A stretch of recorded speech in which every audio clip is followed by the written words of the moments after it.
So here's the rod shop, otherwise known as my garage. Finally have a garage, thank God. It's got this cellulose stuff, which I've been told is pre-drywall. It's basically just tar-coated paper pulp. But it's black. And as you can see, even with the light on, the one light that's plugged into an extension cord, it's dark in here. So I've got this shade of primer. We're gonna paint all these walls and try to brighten it up in here a bit. How much I can do about up there. Someday I would like to insulate it and build an actual floor up there so I can store things. Definitely get up there and use that loft for storage. But yeah, I mean, you can see how dark this is. Now Puddin', I love you, man, but you talking about your busted, uneven concrete floor, I want you to see something.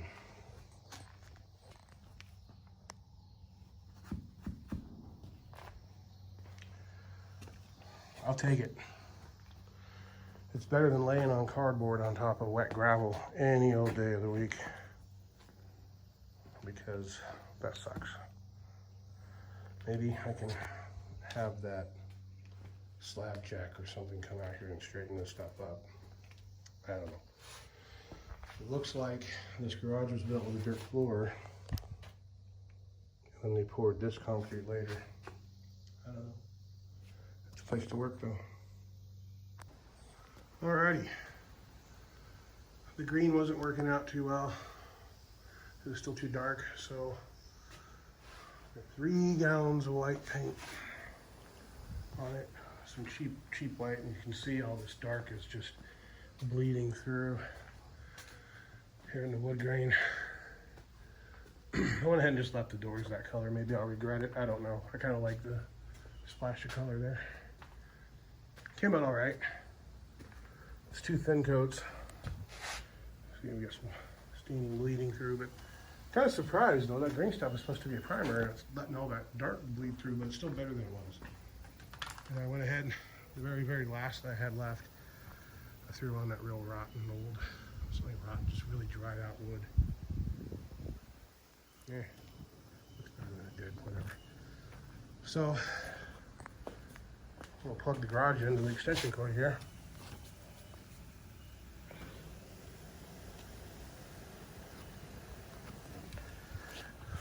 Boom, the one light in the garage, but you can already see just how well it's reflecting light.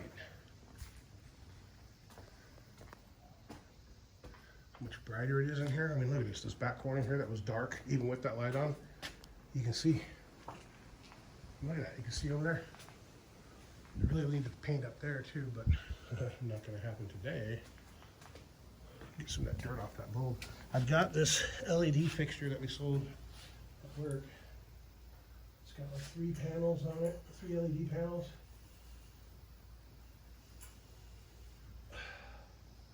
Yeah, I don't know. I'm gonna put that there. I've got LED lights I could put down, you know, all here. And I was gonna put some of them, I got some fluorescent ones we could put in a few of the rafters here, like maybe 3 over there.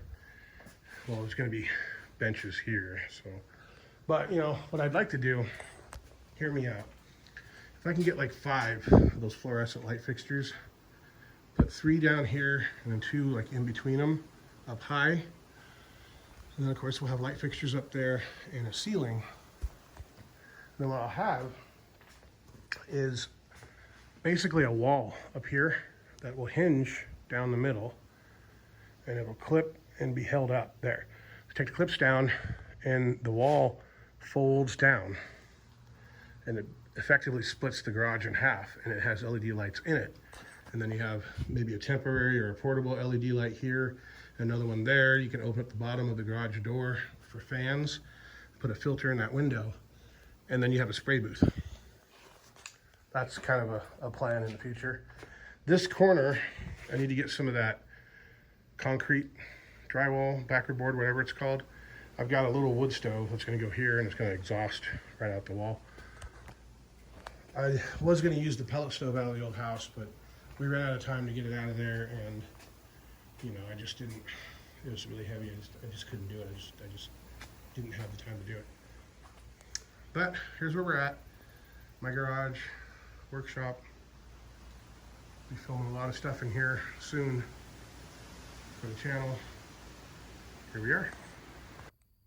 Okay, so here's where we're at after this week's work. It's been kind of busy here. Let me show you what we've done. So as you can plainly see, the walls have been painted.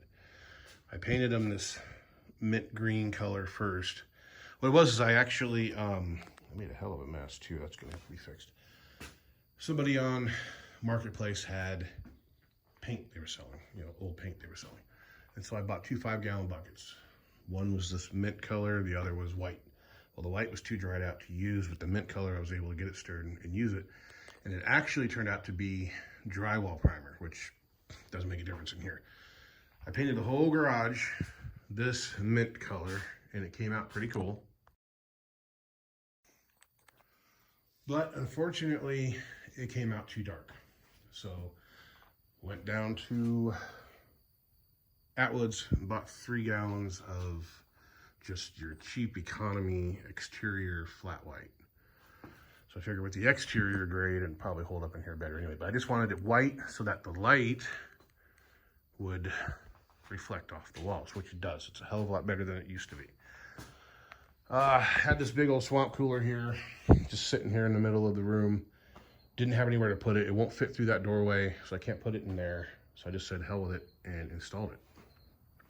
So at least for now I have a fan. I'll have to get it all covered up, sealed up for winter time. Of course, this window's all rotten anyway, and all the window panes have fallen out. But that's what a piece of wood's for. I went ahead and left the doors mint, just, you know, to kind of screw with it. I did get my sign mounted finally. So I've been spending the last few days here unloading the bus and just putting things in here. My sister's going to come get this freezer, which does work. So I went ahead, I put this shelf here because I figured, you know, the cars are going to go in nose first, but I'll be working on stuff on the back. I'll be able to put stuff on the shelf or whatever. Unfortunately, I left my damn service manual out in the weather and it got rained on. So, where are we? These are all parts that need to be put in that room. These are empty scrap metal. Needs to go away. I've got a countertop that's going to go here, right over the tops of these. That table there is temporary. I need to get a stud so I can put the other leg on it. It's very light duty. It's too light for, that's about as much weight as you'd ever want to put on it. But my plan was to just be able to move it around, like maybe even put casters on it and just have it as a portable bench. Maybe even cut it down in half. I don't know.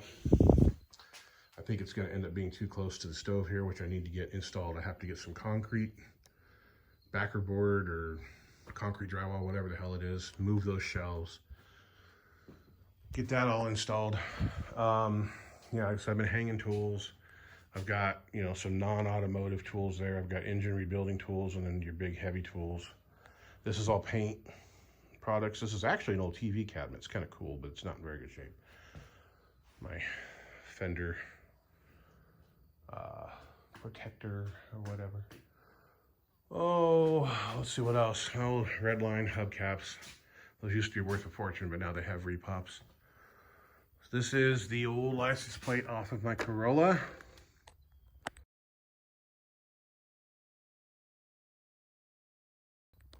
This is the Oki license plate off of the Green Cricket.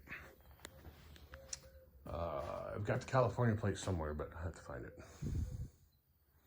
So yeah, I mean, that's where we're at for now.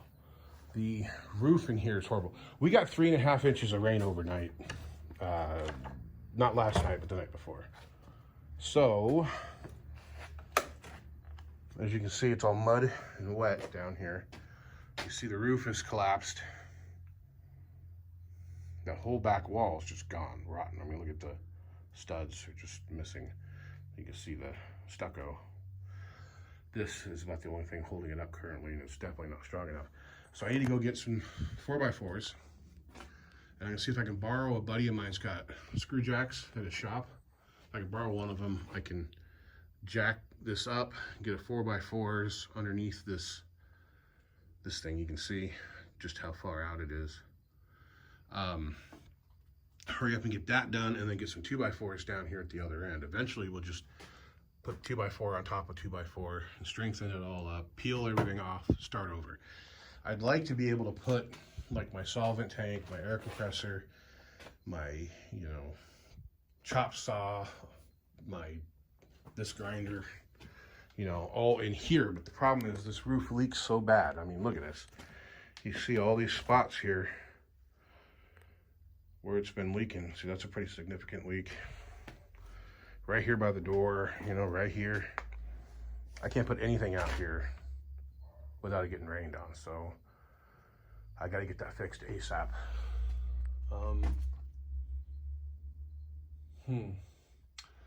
So, there's a junction box right there. So that's another thing. Wiring.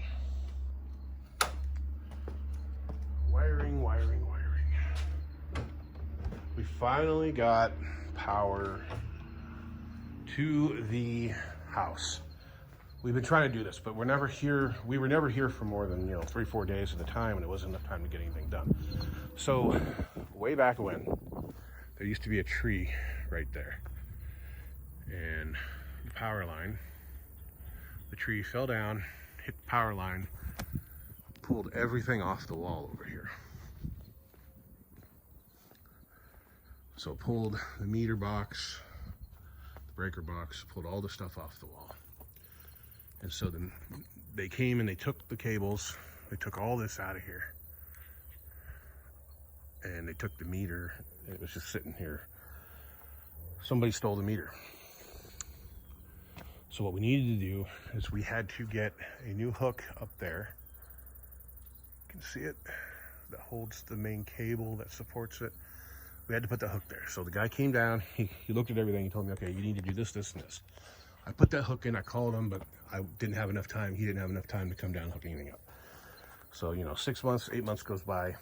The next trip out here, he says, okay, you need to put the meter in. So apparently he brought the meter after I'd left. I don't know, but it disappeared. Somebody stole it. I don't think he ever brought it, because nobody ever saw anybody out here, and, you know, nothing was disturbed. So regardless, we finally got a hold of him on this trip. He brought the meter. I had to install the box. I had to install the pipe, clamp it to the wall, which that clamp needs to be, I need to get different screws.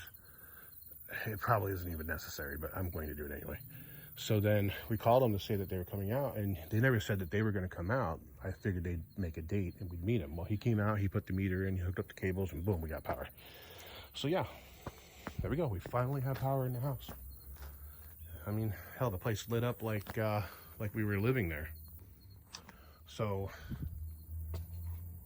because of that, I'm able to plug into the house and power the garage. I don't have to run a cord out there, because, you know, we're renting that house. Of course, this is all the stuff that was in the garage, which is now getting rained on. I got to do something with it. So I need to get the bus emptied, get the rest of my tools in here. Once everything's set up, then I can wheel the cars in. That car is going here. That car is going there. And then I get Luke out here, turn him loose with a wrench, and say, hey man, start taking bolts out. I need to get more lights. I'm gonna do that today. When I worked for Napa, we sold these lights. They were 30 bucks, and they are great. I mean, you can adjust where the light goes. It's excellent. This is a Harbor Freight light. It's not real bright. It's better than I want to say it's about like a 100-watt light bulb. This is just an old one I had. It works fine. It's nothing spectacular or impressive. I mean, it just puts out light. The one thing I do like about it is that it's not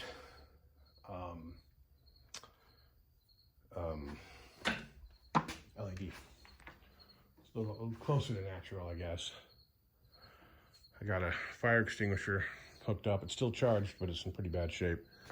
So if it gets used, I won't be too upset. So yeah,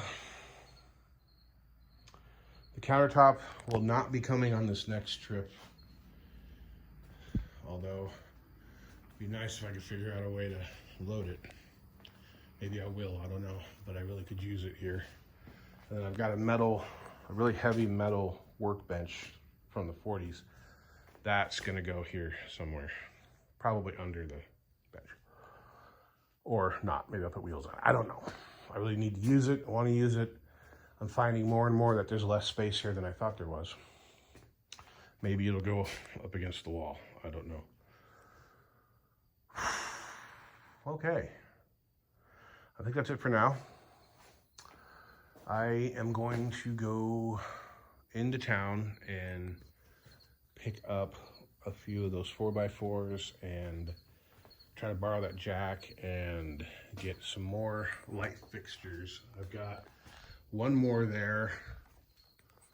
This one, I've got one more, I think still in Washington, but I want consistency. So they got them on sale at Atwood's. They're like 25 bucks right now. We'll get one there, probably leave the fluorescent one, or maybe I'll put the fluorescent one in the office. I don't know. Maybe I'll put it down low right over the bench. And we'll get two more for here.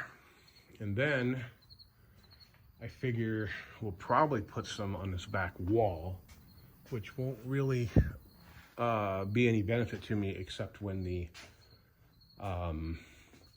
doors are closed. But yeah, I'm just gonna go pick the stuff up right now. I've got somebody on Marketplace has 100 feet of 14 gauge Romex. So it's not a real heavy gauge, but 100 feet of Romex for 70 bucks sounds like a pretty good deal to me. I think it's big enough that I can wire the inside of the garage, get the lights wired, get outlets put in, you know. I'm gonna go ahead and, I don't know if they make a double outlet. So like if I cut a hole in the wall here, I could put an outlet on that side and I could put an outlet on this side. That's my goal. See, this is the wall switch here, but you know, something like that. Just get my whole saw and blup, blup, and call it good.